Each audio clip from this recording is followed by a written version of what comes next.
दरअसल दरअसल बिहार में 24 सीटों पर चुनाव हो गया है। अब 16 सीट बचा है, तो छठा चरण 8 सीट और सातवां चरण में 8 सीट का चुनाव होना है। दरअसल कल जो है 5 लोकसभा सीटों पर चुनाव हुआ।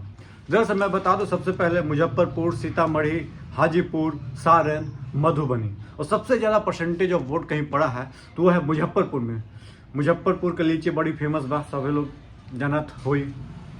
उसके बाद हम लोग बात कर रहे हैं आपको मुझे कौन कौन बड़े नेता, जो कौन कौन बड़े दिग्गज है जिनका क्या बोलते हैं कल जो है उनकी किस्मत, उनकी उम्मीदें, उनके सब कुछ जो है ईवीएम मशीन में पैक होकर रखा गया है। जीतेगा कौन, ये आने वाला समय बताएगा। लेकिन जो दिल के धड़कने थी, चाहे रोहिणी आचार्य जी के हो, चाहे वो राजीव प्रताप रूडी जी के हो, सबकी बढ़ी हुई थी। तो मैं सबसे पहले आपको मैं बता दूं कौन क्या बोलते हैं, आपको रोहिणी आचार्य जी हो, देवेंद्र ठाकुर जी हो, राजीव प्रताप रूडी हो, मोहम्मद ए फातिम हो, शिवचंद्र राम हो, सहित बहुत बड़े बड़े नेता जो हैं, निषाद जी हो, अजय निषाद जी, बड़े बड़े नेता का ईवीएम में फैसला सुरक्षित हो गया है। दरअसल सबसे ज़्यादा जो वोट ऑफ परसेंटेज जो है आपको मुजफ्फरपुर में बढ़ा 58.10, वहीं पे सीतामढ़ी में 57%, हाजीपुर में 56.84, सारण में 54% और मधुबनी में 52.20। तो सबसे ज़्यादा मुजफ्फरपुर में पड़ा। देखिए पिछली बार के मुकाबला में इस बार मैक्सिमम टाइम 5 चुनाव चरण हो गया है, उसमें सबसे बार हर बार जो है लगभग जो है 1% हो, 1.5% हो, कभी 2% का वोट पिछले बार के मुकाबला में कम पड़ा है। इसका इम्पैक्ट क्या है होगा ये आने वाला समय आपको 4 जून को पता चल जाएगा। जैसे पिछली बार जो है था बिहार से 5वां चरण का चुनाव में मतदान हुआ था 57 दशमलव कुछ था, इस बार वो 55.85, तो लगभग 1 से 1.5% का डिफरेंसेस हैं दोनों के बीच में, 19 के और 24 के बीच में। और उसके बाद मैं आपको बता देता हूँ कि यहाँ पे जो हॉट लड़ाई जो थी, आप हाजीपुर जो है आंख बंद करके सोच लीजिए कि हाजीपुर चिराग पासवान एक तरफा जीत रहे हैं।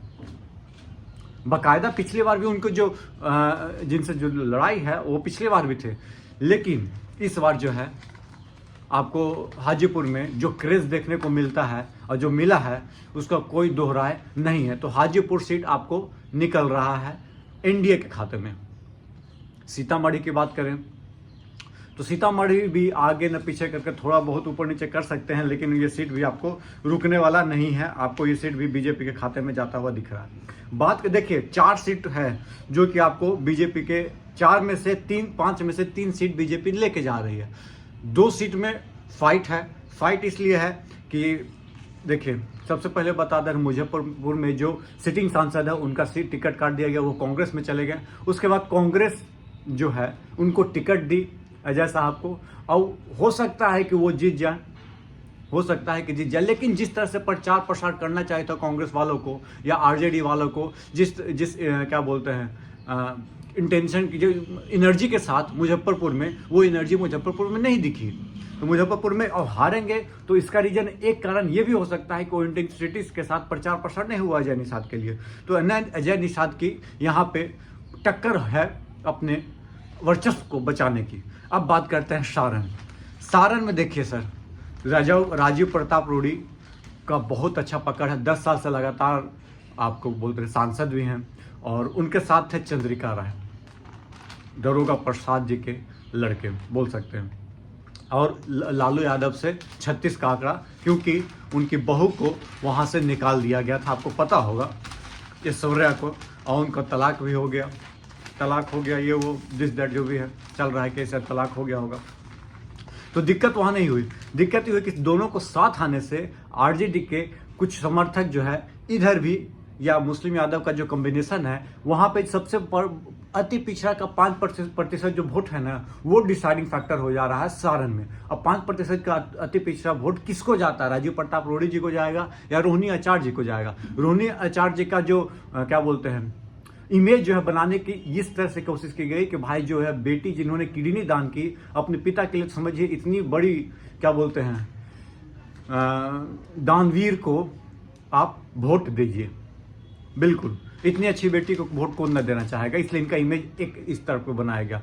राजीव प्रताप रूडी का इमेज पहले से बना हुआ है। हालांकि एम्बुलेंस के समय में जो घोटाले की जो खबरें निकाली थी पप्पू यादव ने, उससे यदि कुछ इम्पैक्ट पड़ा होगा तो पड़ सकता है, लेकिन बाकी आप यहाँ पे टक्कर आप मान सकते हो। आपको सारण में और क्या बोलते हैं मुजफ्फरपुर में आपको टक्कर मिल सकता है। बाकी जगह मैं आपको पहले बता दूं तो 14, 19 और 24 में क्या क्या रहा चुनाव के आंकड़े। 14 में देखिए वो सीतामढ़ी में 57%, 59% हो गया था 19 में बालाकोट स्टार्ट, फिर 57% पे आ गया है 2024 में।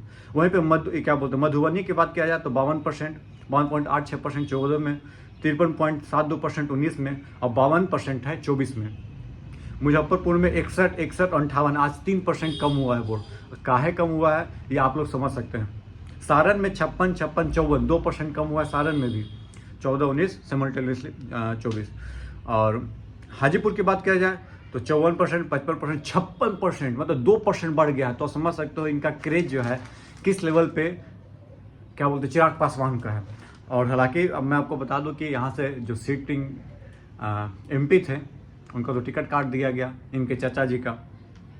तो यही मैं बहुत ज़्यादा तो मैं आपको डिस्कस कर दिया कि सीट पे क्या वाइज है। मधुबनी और सीतामढ़ी, देखिए सीतामढ़ी में बाकायदा बीजेपी की अच्छी पकड़ है, मधुबनी में भी उनका कोई दिक्कत कोई टक्कर की बात है नहीं। मैं आपको एक चीज़ और भी बता देता हूँ, मधुबनी और यहाँ की बात कर रहे थे तो सबसे बड़ी बात यह है कि 5वां चरण जो है ना ख़त्म होते ही 60% जो है इलेक्शन बिहार का समाप्त हो गया, 24% 24 सीटों पे हो गया है।